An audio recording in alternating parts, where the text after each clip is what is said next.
വ്യോമസേന group captain Shubhanshu ശുക്ലയുടെ ബഹിരാകാശ യാത്ര വീണ്ടും മാറ്റിവെച്ചു. ഫാൽക്കൺ 9 റോക്കറ്റിൽ ലിക്വിഡ് ഓക്സിജൻ ചോർച്ച കണ്ടെത്തിയതിനെ തുടർന്നാണ് ദൌത്യം വീണ്ടും മാറ്റിവെച്ചത്. ഇതുമായി ബന്ധപ്പെട്ട പരിശോധന തുടരുകയാണെന്ന് അധികൃതർ പറയുന്നു. ഇന്ന് വൈകുന്നേരം 5:30 ബഹിരാകാശ യാത്ര പുറപ്പെടാൻ നിശ്ചയിച്ചിരുന്നത്. നേരത്തെ 3 തവണ ദൌത്യം മാറ്റിവെച്ചിരുന്നു. സ്റ്റാറ്റിക് ഫയർ ബൂസ്റ്റർ പരിശോധനയ്ക്കിടെയാണ് റോക്കറ്റിൽ ലിക്വിഡ് ഓക്സിജൻ ചോർച്ച കണ്ടെത്തുന്നത്. ഇത് പരിഹരിക്കുന്നതിന് സ്പേസ് എക്സ് ടീമുകൾക്ക് കൂടുതൽ സമയം ലഭിക്കുന്നതിനായി ഫാൽക്കൺ 9 ആക്സിയം 4ന്റെ ബഹിരാകാശ നിലയത്തിലേക്കുള്ള വിക്ഷേപണം മാറ്റിവെക്കും.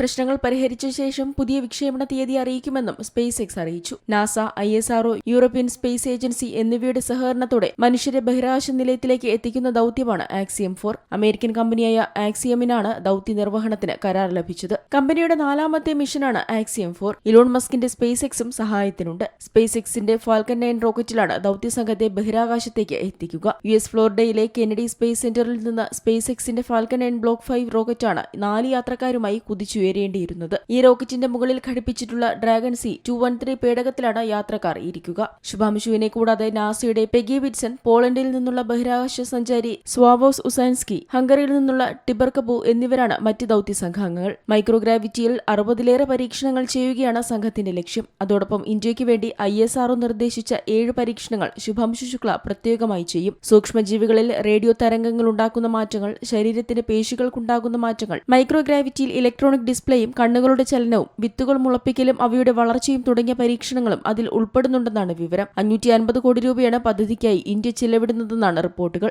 രാകേഷ് ശർമ്മയ്ക്ക് ശേഷം ബഹിരാകാശത്തെത്തുന്ന ഇന്ത്യൻ പൌരനാകാനാണ് വ്യോമസേന ഗ്രൂപ്പ് ക്യാപ്റ്റൻ ശുഭാംശുവിന്റെ ദൌത്യത്തിലൂടെ ലക്ഷ്യമിടുന്നത്. 1984 ഏപ്രിൽ 3 രാകേഷ് ശർമ്മയുടെ ബഹിരാകാശ യാത്ര. International desk C Malayalam news. ഏറ്റവും പുതിയ വാർത്തകളും വിശേഷങ്ങളും വിരൽത്തുമ്പിലറിയാൻ സി മലയാളം ന്യൂസ് എല്ലാ ഡിജിറ്റൽ പ്ലാറ്റ്ഫോമുകളിലും ലഭ്യം.